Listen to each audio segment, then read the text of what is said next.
예, 안녕하세요. 책 속에서 나를 만나는 시간입니다. 오늘은 법정 스님의 수많은 글 중에서 무소유를 읽어드리려고 하는데요. 법정 스님이 이렇게 입적하신 지도 꽤 오랜 시간이 흘렀습니다. 법정 스님은 입적하기 전에 이제 시간과 공간을 버려야겠다며 일체 장래의식을 하지 말라고 당부했다고 합니다. 스님은 관과 수의도 없이 승복을 입은 채 간소하고 단출하게 다비식을 진행하길 바랬는데요. 생의 마지막 순간까지 그가 한평생 실천해온 무소유의 삶은 그렇게 마무리되었습니다. 무소유의 철학으로 고든 수행자의 모습으로 영혼을 일깨우는 문장가로 종교의 벽을 허무는 간용으로 법정 스님은 많은 이의 사랑을 받았습니다.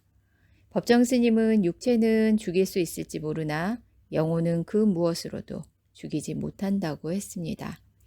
우리는 그의 모습을 볼 수 없지만 그의 맑고 향기로운 영혼의 가르침은 우리 곁에 길이 남아 있을 것입니다. 스님의 삶은 욕심으로 인해 괴로워하는 많은 이들에게 영혼의 울림이란 귀중한 유산을 남겼습니다. 삶으로 가르친 법정 스님의 무소유 정신. 삶은 소유물이 아니라 순간순간에 있습니다. 영원한 것이 어디 있는가? 모두가 한때일 뿐. 그러나 그 한때를 최선을 다해 최대한으로 살 수 있어야 한다. 무소유란 아무것도 갖지 않는다는 것이 아니라 불필요한 것을 갖지 않는다는 뜻이라며 우리가 선택한 맑은 가난은 부보다 훨씬 값지고 고귀한 것이라던 법정 스님은 누구보다도 앞장서서 무소유의 사랑과 그리고 나눔을 실천을 하셨습니다. 무소유의 삶이란 아무것도 갖지 않는다는 것이 아니라 불필요한 것을 갖지 않는다는 뜻이라며 우리가 선택한 맑은 가난은 부보다 훨씬 값지고 고귀한 것이라던 법정 스님은 누구보다도 앞장서서 무소유와 사랑 그리고 나눔을 실천했습니다. 그의 빈자리는 우리에게 크게 느껴지지만 무소유 정신을 몸소 실천한 스님에 대한 그리움은 많은 이들의 가슴에 큰 울림을 줍니다.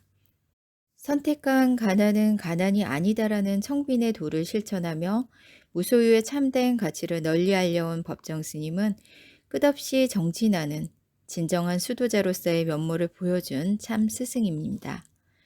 살아생전 스님이 걸어온 길과 가르침을 배우려고 합니다. 자, 무소유를 읽어드리도록 하겠습니다. 나는 가난한 탁발승이요 내가 가진 거라고는 물레와 교도소에서 쓰던 밥그릇과 염소젓 한 깡통, 허름한 담요 6장, 수건 그리고 대단치 않은 평판 이것뿐이요. 마하트마 간디가 1931년 9월 런던에서 열린 2차 원탁회의에 참석하기 위해 가던 도중 마르세유 세가논에게 소지품을 펼쳐 보이면서 한 말이다. 케이 크리팔라니아가 엮은 간디어록을 읽다가 이 구절을 보고 나는 몹시 부끄러웠다. 내가 가진 것이 너무 많다고 생각되었기 때문이다. 적어도 지금의 내 분수로는 그렇다. 사실 이 세상에 처음 태어날 때 나는 아무것도 갖고 오지 않았었다. 살 만큼 살다가 이 세상의 적에서 사라져 갈 때도 빈손으로 갈 것이다. 그런데 살다 보니 이것저것 내 몫이 생기게 되었다. 물론 일상에 소용되는 물건들이라고 할 수도 있다. 그러나 없어서는 안 될 정도로 꼭 요긴한 것들만 있을까? 살펴볼수록 없어도 좋을 만한 것들이 적지 않다. 우리들이 필요에 의해서 물건을 갖게 되지만 때로는 그 물건 때문에 적지 않게 마음이 쓰이게 된다. 그러니까 무엇을 갖는다는 것은 다른 한편 무언가에 얽매인다는 뜻이다. 필요에 따라 가졌던 것이 도리어 우리를 부자유하게 얽어맨다고 할 때 주객이 전도되어 우리는 가짐을 당하게 된다. 그러므로 많이 갖고 있다는 것은 흔히 자랑거리로 되어 있지만 그만큼 많이 얽혀 있다는 측면도 동시에 지니고 있다. 나는 지난해 여름까지 난초 두분을 정성스레 정말 정성을 다해 길렀었다. 3년 전 거처를 지금의 달해원으로 옮겨왔을 때 어떤 스님이 우리 방으로 보내준 것이다. 혼자 사는 거처라 살아있는 생물이라고는 나하고 그 애들 뿐이었다. 그 애들을 위해 강계서적을 구해다 읽었고 그 애들의 건강을 위해 하이포넥스란 비료를 구해오기도 했었다.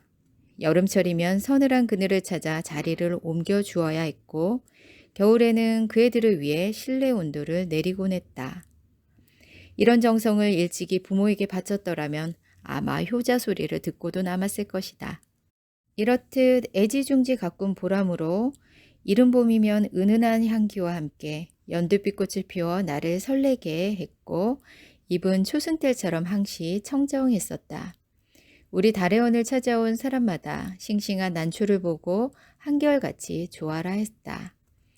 지난해 여름 장마가겐 어느 날 봉선사로 운어노사를 뵈러 간 일이 있었다. 한낮이 되자 장마에 갇혔던 햇빛이 눈부시게 쏟아져 내리고 앞개울 개울물 소리에 어우러져 숲속에서는 매미들이 있는 대로 목청을 돋우었다. 아차, 이때서야 문득 생각이 난 것이다. 난초를 뜰에 내놓은 채로 온 것이다. 모처럼 보인 찬란한 햇볕이 돌연 원망스러워졌다. 뜨거운 햇볕에 축 늘어져 있을 난초잎이 눈에 아른거려서 더 지체할 수가 없었다. 허둥지둥 그 길로 돌아왔다. 아니나 다를까 잎은 축 늘어져 있었다. 안타까워하며 샘물을 길어다 죽여주고 했더니 겨우 고개를 들었다. 하지만 어딘지 생생한 기운이 빠져나간 것 같았다. 나는 이때 온몸으로 그리고 마음속으로 간절히 느끼게 되었다. 집착이 괴로움인 것을. 그렇다. 나는 난초에게 너무 집념한 것이다. 이 집착에서 벗어나야 되겠다고 결심했다.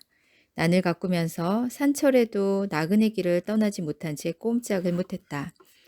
밖에서 볼 일이 있어 잠시 방을 비울 때면 환기가 되도록 들창문을 조금 열어놓아야 했고, 분을 내놓은 채 나가다가 뒤미처 생각하고는 되돌아와 들여놓고 나간 적도 한두 번이 아니었다. 그것은 정말 지독한 집착이었다. 며칠 후 난초처럼 말이 없는 친구가 놀러왔기에 선뜻 그의 품에 분을 안겨주었다. 비로소 나는 얼매임에서 벗어난 것이다. 날아갈 듯 홀가분한 해방감. 3년 가까이 함께 지낸 유정을 떠나보냈는데도 서운하고 허전함보다 홀가분한 마음이 앞섰다. 이때부터 나는 하루 한 가지씩 버려야겠다고 스스로 다짐을 했다. 난을 통해 무소유의 의미 같은 걸 터득하게 되었다고나 할까? 인간의 역사는 어떻게 보면 소유사처럼 느껴진다. 보다 많은 자기네 몫을 위해 끊임없이 싸우고 있다. 소유욕에는 한정도 없고 휴일도 없다. 그저 하나라도 더 많이 갖고자 하는 일념으로 출렁거리고 있다. 물건만으로는 성에 차질 않아 사랑까지 소유하려 든다. 그 사람이 제 뜻대로 되지 않을 경우는 끔찍한 비극도 불사하면서 제정신도 갖지 못한 처지에 남을 가지려 하는 것이다. 소유욕은 이해와 정비례한다. 그것은 개인뿐만 아니라 국가 간에도 마찬가지다. 어제의 맹방들이 오늘에서는 맞서게 되는가 하면 서로 으르렁대던 나라끼리 친선 사절을 교환하는 사례를 우리는 얼마든지 보고 있다. 그것은 오로지 소유에 바탕을 둔 이해관계이기 때문이다. 만약 인간의 역사가 소유사에서 무소유사로 그 방향을 바꾼다면 어떻게 될까? 아마 싸우는 일은 거의 없을 것이다. 주지 못해 싸운다는 말은 듣지 못했다. 간디는 또 이런 말을 하고 있다. 내게는 소유가 범죄처럼 생각된다. 그가 무엇인가를 갖는다면 같은 물건을 갖고자 하는 사람들이 똑같이 가질 수 있을 때 화난다는 것. 그러나 그것은 거의 불가능한 일이므로 자기 소유에 대해 범죄처럼 자책하지 않을 수 없다는 것이다. 우리들의 소유관념이 때때로 우리들의 눈을 멀게 한다. 그래서 자기의 분수까지도 돌볼 새 없이 들뜬다. 그러나 우리는 언젠가 한 번은 빈손으로 돌아갈 것이다. 이 육신마저도 버리고 훌훌 떠나갈 것이다. 하고 많은 물량일지라도 우리를 어떻게 하지 못할 것이다. 크게 버리는 사람만이 크게 얻을 수 있다는 말이 있다. 물건으로 인해 마음을 상하고 있는 사람들에게는 한 번쯤 생각해 볼 말씀이다. 아무것도 갖지 않을 때 비로소 온 세상을 갖게 된다는 것은 무소유의 또 다른 의미이다. 예, 진정한 무소유란 불필요한 것들을 갖지 않는 것이라고 했는데요. 근데 우리 주변에 보면 정말 불필요한 것들이 굉장히 많습니다. 뭐 살림살이부터 시작을 해서 옷장만 들여다보아도 입지 않고 이렇게 있는 옷들이 굉장히 많아요. 그렇다고 버리지도 못하고. 물론 꼭 필요한 그 물건만 갖는 것도 맞는 얘기고요. 그리고 지금 현재 가지고 있는 것 중에 불필요한 거, 쓰지 않는 물건, 뭐 안 입는 옷, 이런 거 굳이 너무 애착 가질 필요 없는 것 같아요. 아까워서 버리지 못하고 갖고 있는 물건들이 굉장히 많은데 그런 물건에 둘러싸여 있으면 내 자신을 돌아볼 여유가 없다고 해요. 이렇게 불필요한 물건들, 그리고 불필요한 생각, 그리고 또 불필요한 관계들, 이런 것들을 좀 정리하고 나면 우리 삶이 좀 한층 더 가벼워질 것 같습니다. 오늘도 행복한 날 되세요.